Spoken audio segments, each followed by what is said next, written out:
Now available. Paperback and Kindle Unlimited. ISIS, the main event. It's carnage inside of a steel cage when the goddess next door steps in the squared circle with the beast from the boss in this action-packed all-new ISIS series adventure. Get ISIS, the main event, paperback and Kindle Unlimited today.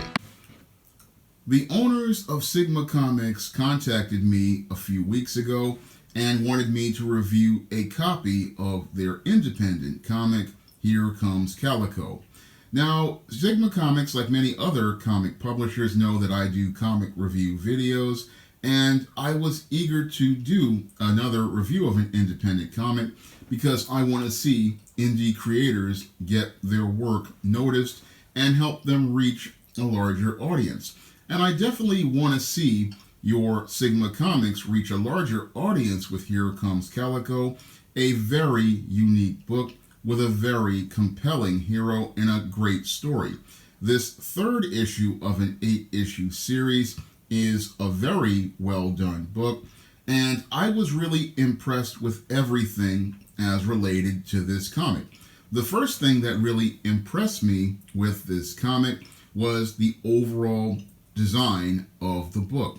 Now, this comic is a comic that really takes me back to the old days, back in the late 80s, when I would go to the newsstand to pick up my comics, because this comic is made basically of newsprint after the cover, and that really floored me to see a comic with newsprint pages. I haven't seen a newsprint comic in 30 years, and that was one of the things that made me happy. Now, the other thing that made me happy with this comic was all of the little homages to old school Marvel. Now, your Here Comes Calico really reminds me a lot of Daredevil during the Gene Colan era, and the logo takes me back to those old Gene Colan Daredevil comics. And this whole comic overall really captures the spirit of that dark and gritty period of your Gene Colan era Daredevil, with a little bit of that Ann Nocenti era that inspired me partially to write the Matilda Crowley character in Spellbound. And I really loved everything here as related to the way that he presented the streets of New York, because I, as a guy who lives here in New York City, I could really relate to everything here. And I could also really relate to your Calico's mission, because Calico's mission is very different than any other superhero I have seen in a long time. Now, your Daredevil was the man without fear, but your Calico's mission is one that you should equally be passionate about, because he's out to protect innocent animals from some of the worst human beings out here. Because anyone who would do harm to pets is somebody who would go out here and do harm to human beings. And these are the type of people who grow up to become the kind of predators like I talk about in my book, The Man Crisis. These types of people who would abuse animals, these are the kind of people who grow up to become your mass shooters, your serial killers, and your people who participate in deviant sex crimes. These are the worst of the worst as related to human beings, and this whole comic shows us how evil these people truly are. And your Calico's mission in this Raw Dog comic, it starts out with him dealing with an investigation into a dog fighting ring. And we see that your Calico, on the first page of this wonderful newsprint comic, we see him in action in this multi-panel layout.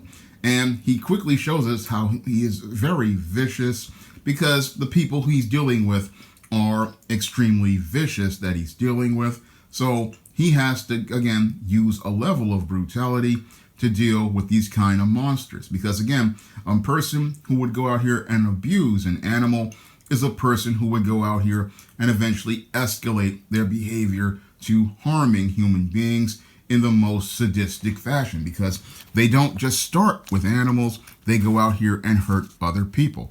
So after dealing with this dog fighter, he then gets the information he needs, and then goes to go do some investigative work. So he's going out here, and then after does some investigative work, he's going to go do some training, and he shows us how things work with the pack order. Very interesting stuff.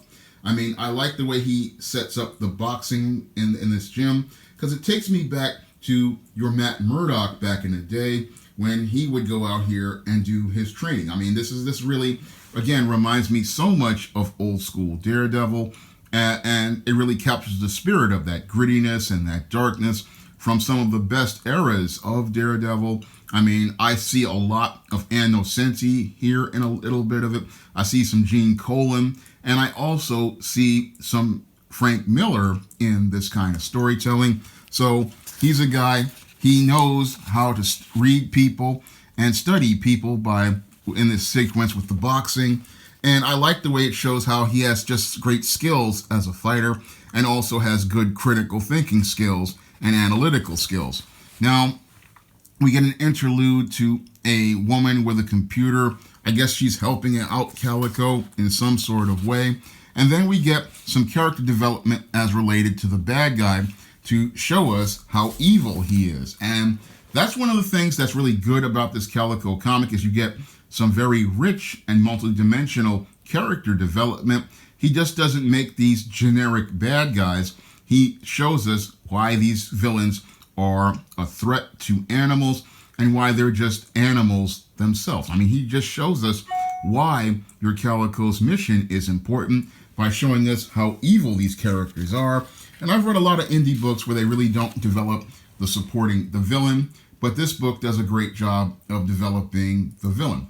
And in addition to that, we get a very rich and diverse supporting cast along with the hero. So you get a lot of really good storytelling in this third issue. And it's clear to me that the creators of Calico are following the rules that Jim Shooter established, making sure every issue is an entry point, because even though this was the third issue, I was able to come into this comic and get to know this character, get to know his mission, and anticipate picking up the next issue of this comic. So we get some sequences of him continuing on in his investigation, looking for information. And then we get some more talk about drug use. And again, this is some dangerous stuff. So it's building up to other storylines that are part of the series. And then we finally come into the confrontation that Calico has with the dog abuser. So this confrontation is really intense, and it builds up to a powerful climax that leads to the dogs finally getting their day, going raw dog on this dog abuser.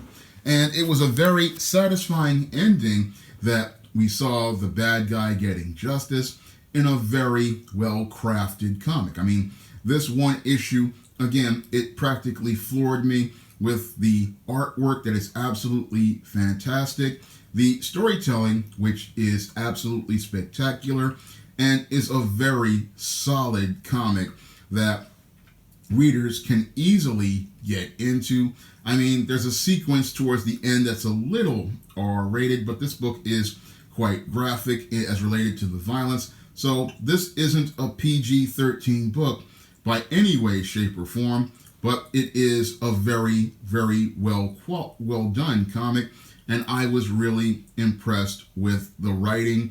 I was impressed with the storytelling, and I saw just this story really captured the heart of New York City. I like the fact that the hero comes from the Bronx, where I live, and I like the fact that they brought the Bronx and brought it to life in the pages of this story. That was a plus for me, just seeing him talk about Woodlawn and talk about those kind of neighborhoods. I mean, this really took me back again to my days in high school when I would go out here and buy Marvel comics, and this book really is far more Marvel than what Marvel is producing right now. If they had this kind of storytelling at Marvel, they would be selling 100,000 copies. And I know that if more people heard about this Calico character, they would be buying his book and it would be flying off the shelves. I highly recommend you pick up the Here Comes Calico series by Sigma Comics.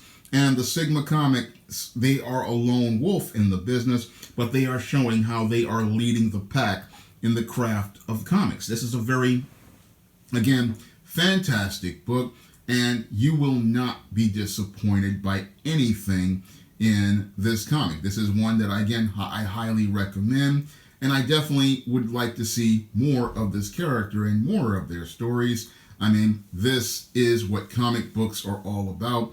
This is what comic storytelling is all about, and this is a book that I would definitely want to get out to readers so that they can see how a well-crafted comic is put together. Now, my first comic, East Dean No Good Deed, is available on Kindle for 99 cents. So if you want to read my first comic, East Dean No Good Deed, you can head over to Amazon and pick up a copy on Kindle. And my second comic, John Haynes at Death's Door, will be available soon. And we are getting ready to, the artist Antonio Balderi is almost finished with the second act of the art. In fact, he did finish the second act of the art just today. So all that's left for me to get as related to the art is the climax art and the conclusion of the book. And I have to then send it to lettering. So we are making a lot of progress on John Haynes at Death's Door.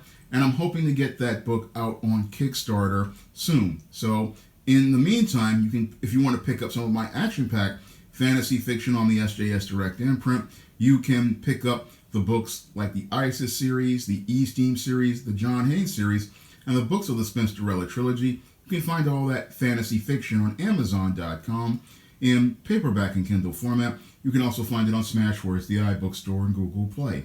That's all I have to say for this video. You can comment, rate, and subscribe.